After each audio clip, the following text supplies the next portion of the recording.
এই যে বন্ধুরা, সামনে কি উৎসব আসছে সবাই তো জানো, জামাই ষষ্ঠী। তাই জামাই ষষ্ঠীতে খালি আম কাঁঠাল খেলেই হবে? তার মিষ্টি দই সবকিছুই তো চলছে, সবই চলবে, কিন্তু মালপোয়া একটু দরকার হয় না?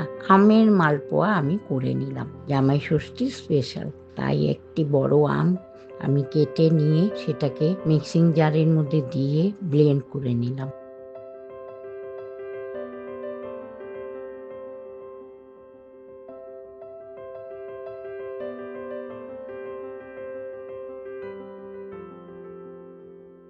তারপর মেজারিং কাপের মাপ অনুযায়ী আমি আমার যতটুকু মাপ লাগবে সেই অনুযায়ী ময়দা দিলাম, সুজি দিলাম। আর আমি কিন্তু শুধু চিনি দিয়ে করিনি, চিনি বাতাসা দুটোই দিয়েছি।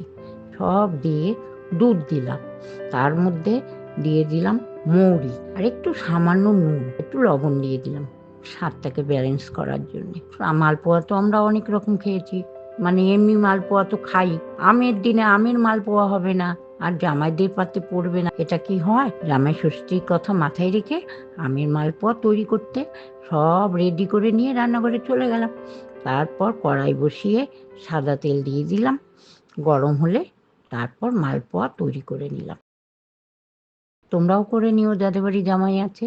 তবে আজকে আসি, আবার কোনো ভিডিও নিয়ে আবার আসবো। Tata, bye bye.